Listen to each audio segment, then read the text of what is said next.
Good evening. Thanks for joining us. You're watching News at 10. I'm Shuhaida Arifin. Malaysia today recorded its highest ever number of daily COVID-19 cases as the Health Ministry reported 6,075 new infections in the past 24 hours. According to a statement by its Director General Tan Sri Dr. Nur Hisham Abdullah, only 3 of them were imported cases, while the rest were all local transmissions. Selangor again topped the list of daily new infections with 2,251 cases, followed by Johor with 699 cases and Kuala Lumpur 660. Meanwhile, 3,516 cases recovered and were discharged yesterday, bringing the total number of recoveries up to 436,116, equivalent to 89.83% recovery rate.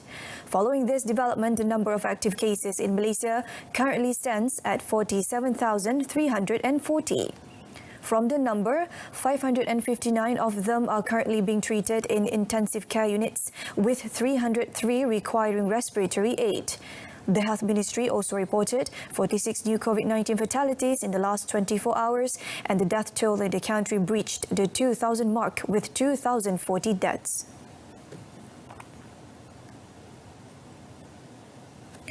An enhanced movement control order EMCO will be enforced at the University Technology Malaysia UTM campus in Skudai, Johor from 21st May to 3rd June. According to Senior Minister for Security Datuk Seri Ismail Sabri Yaakob, 49 positive COVID-19 cases have been recorded out of 346 screening tests conducted in College Datin Sri Endun, College Tun Hussein On, College Tun Dr. Ismail, College 9 and 10, as well as the University Health Centre. A high positivity rate of 14.2% was also reported in the area, and positive cases have spread to several other residential colleges. Datuk Seri Ismail Sabri said the purpose of the implementation of the EMCO is to enable early detection of COVID-19 positive cases and prevent the spread of the virus to other areas.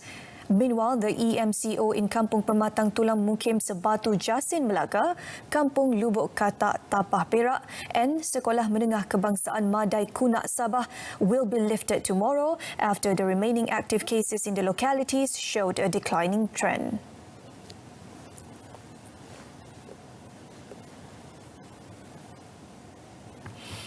Frontliners manning the COVID-19 Quarantine and Low-Risk Treatment Centre MIPS 2.0 PKRC in Serdang are now faced with the unviable task of separating patients according to categories, as there are now an additional category, making it 3 in all.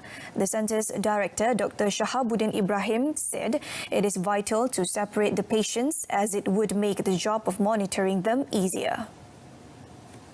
According to Dr. Shahabuddin, initially there were only 60 beds for Category 3 patients, but as the number increased, the number of beds have also reached more than 750. He added that apart from needing another 1,000 additional beds, the centre must also draft a new strategy to cater for the patients' needs. Pesakit-pesakit yang warga negara kita tu ramai yang mempunyai komorbid ataupun penyakit-penyakit sampingan tertentu yang lain, seperti kencing manis, darah tinggi, sakit jantung, dan ini menambahkan risiko kepada mereka. So kita terpaksa merubah strategi. So pusat kuarantin ni memang strategi kita sentiasa berubah-ubah. Berpandukan pada keadaan semasa, kerana kita perlu menyokong semua hospital-hospital kerajaan di sekitar Lembah Kelang, especially di Selangor, Kuala Lumpur dan juga Putrajaya. Itu adalah fungsi kita. Kalau kita tidak menyokong fungsi ini, fungsi daripada hospital lain, kita dapati nanti hospital-hospital di sekitar Lembah Kelang akan lebih terbeban. Right? Dr. Shahabuddin added that Category 3 patients need to be carefully and constantly monitored and are placed near the ICU unit of the PKRC before they are transferred to the Sungai Buloh Hospital. The offer to donate and pay for the supply of 2 million doses of the COVID-19 Sinovac vaccine to the Pulau Pinang state government allegedly made by a private company is not genuine. Coordinating Minister for the National COVID-19 Immunisation Programme, PICK, Khairi Jamaluddin said the conclusion that the offer was a form of scam was made after conducting a company search on the private company allegedly based in Hong Kong, as well as the supplier of the vaccine, which is Sinovac Biotech Limited. During a press conference conducted virtually today, Khairi said a search for the company's record in Hong Kong showed it does not exist. Khairi also expressed his disappointment on the accusation made by the Pulau Pinang Chief Minister and former Chief Minister Lim Guan Eng that the federal government had deliberately stood in the way of the state government obtaining the vaccine.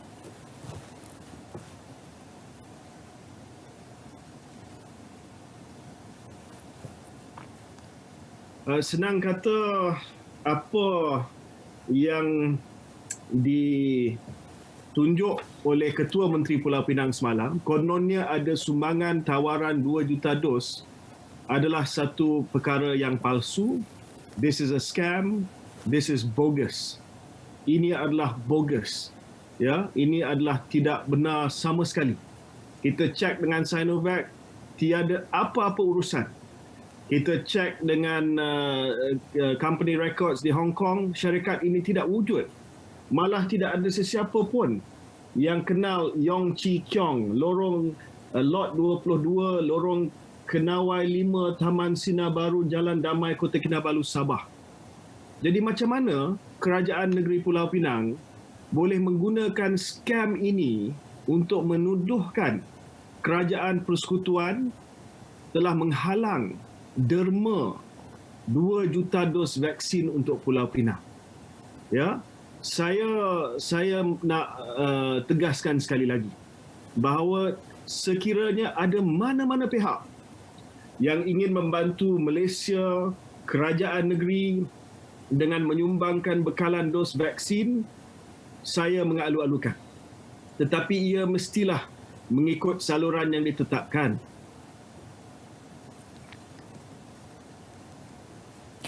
Kelantan Health Director Datuk Dr. Zaini Hussein confirmed that the COVID-19 cluster in Kampung Pauh 5 had been caused by individuals refusing to follow SOP while performing prayers, and said that worshippers had failed to conduct temperature checks and had committed other offences.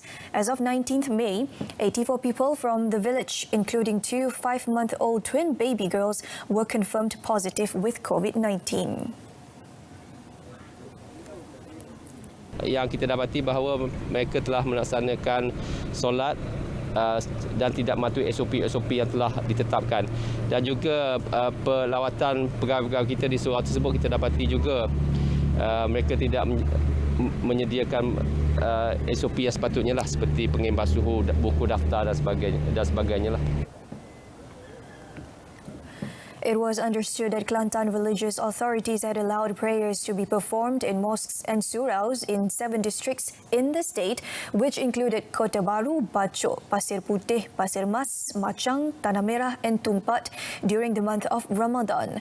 The SOP provided by the state had limited congregational prayer attendance to only between 70% to 50% of the facility's maximum capacity and limited prayer sessions to only 45 minutes. The public have been advised to be wary of unscrupulous fund collection scammers asking for contributions purportedly to provide aid to the Palestinian people. Muslim Care Malaysia President Zulkifli Wahijan said those who wish to contribute to any Palestine-related funds are urged to go through the proper channel and always check the authenticity of the NGOs collecting the money.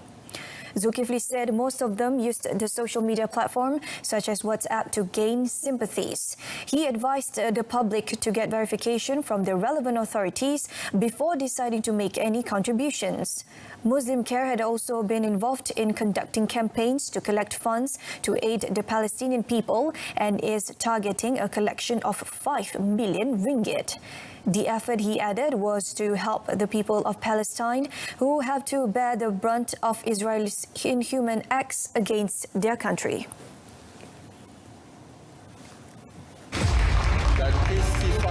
untuk penularan tempatan. Saat itu kita mengimpikan kemenangan. Namun, tak seindah impian.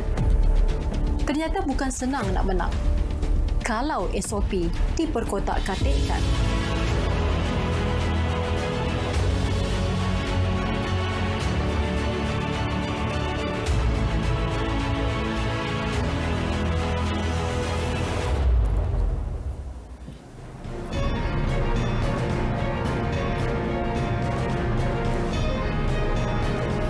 Coming up, Maybank approves repayment assistance applications worth 32 billion ringgit.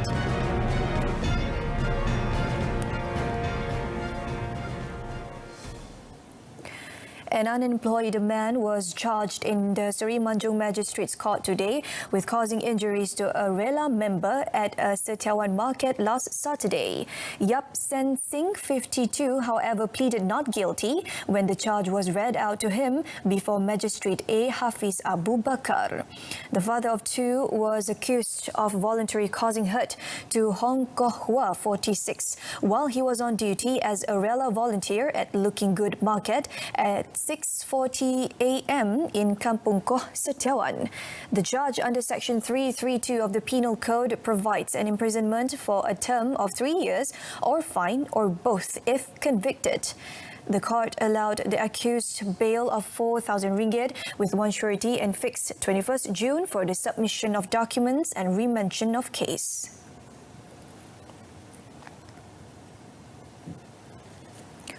A police constable was accused at the Sibu Magistrates Court in Sarawak with murdering a co-worker.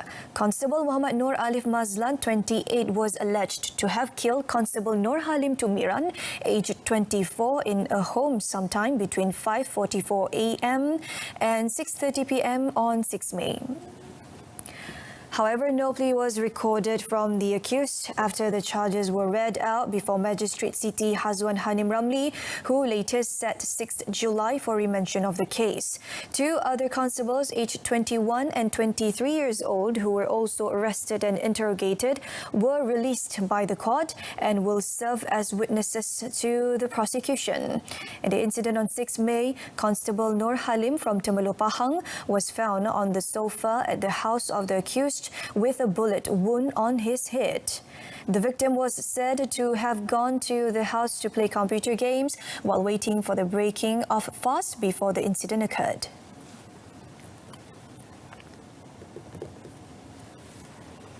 CIMB Bank Berhad and CIMB Islamic Bank Berhad CIMB have continued their financial relief assistance programs for affected customers given the ongoing Movement Control Order MCO 3.0.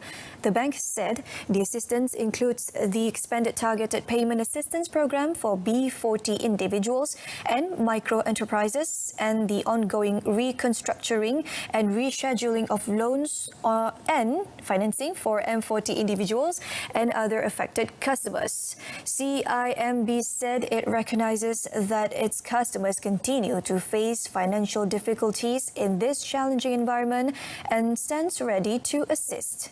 It added that customers can be assured that any financial assistance taken will not impact their Central Credit Reference Information System status. Meanwhile, as of mid-May, CIMB has provided financial payment relief assistance amounting to more than 21 billion ringgit to about 160,000 individuals and SME borrowers with an approval rate of virtually 100%.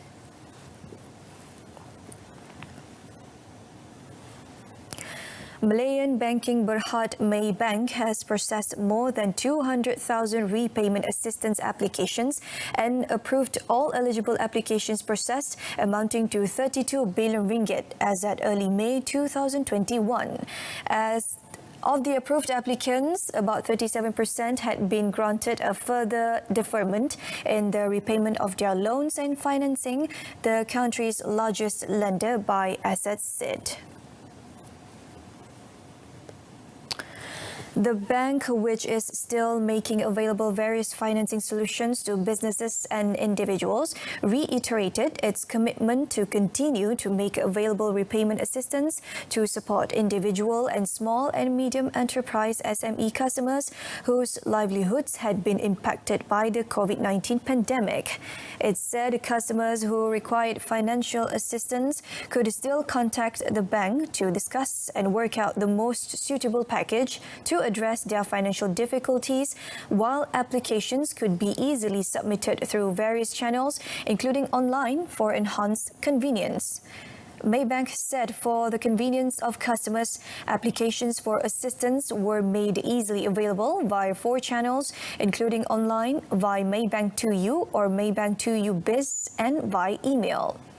Customers can also visit or call any of its branches, SME centres or auto finance centres nationwide. Further, they can call the Maybank Group Customers Care Online. The bank urged customers planning to apply for any assistance to do so by email, telephone or online for their safety and convenience, while those wishing to apply physically at branches were encouraged to make an appointment online using Maybank EasyQ via Maybank 2U.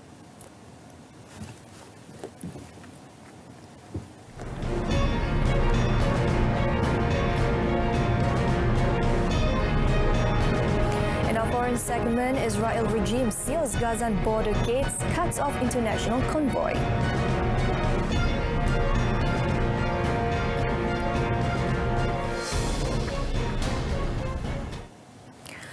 France has proposed a resolution with the UN Security Council in coordination with Egypt and Jordan, calling for a ceasefire in the fighting between Zionist regime and Palestinians. French President Emmanuel Macron and his Egyptian counterpart Abdel Fattah al-Sisi, who is in Paris for summits on Africa, agreed on the resolution in a video conference with Jordan's King Abdullah II. The Elysee Palace said the 3 countries agreed on 3 simple elements. The shooting must stop. The time has come for a ceasefire, and the UN Security Council must take up the issue. France, which has been calling for a rapid ceasefire for several days, said it supports mediation led by Egypt. Macron had on Monday underlined the importance of Egyptian mediation after talks in Paris with Sisi, a key ally and defense client of France, despite activists' concerns over Cairo's rights record. The UN Security Council has failed to adopt a simple declaration on the conflict, with the US, a staunch Israeli regime ally, having rejected 3 prior statement drafts proposed by China, Norway and Tunisia, which called for an end to Israeli terrorism in Palestine. China's UN ambassador, Zhang Jun, said that they are also supportive to all effort facilitating the ending of the terror and the coming back of peace in the West Asia. Over 52,000 Palestinians have been made homeless and 47,000 have taken refuge at United Nations UN-run schools in the Gaza Strip as the probably heaviest round of fighting between Israel and the Palestinians in Gaza enters the 9th day. The UN Office for the Coordination of Humanitarian Affairs, OCHA, said in a statement that Israeli fighter jets have destroyed either totally or partially 448 constructions in Palestine since 10th May. This includes 6 hospitals, 9 healthcare centers, as well as a desalination plant, affecting access to drinking water for about 250,000 people. UN Under-Secretary General for Humanitarian Affairs, Mark Lowcock, called for a humanitarian pause in the escalating violence in Israel and Gaza. All parties were urged to pause fighting to allow for emergency humanitarian relief distribution and for civilians to purchase food and water, seek medical care, and attend to other emergency needs.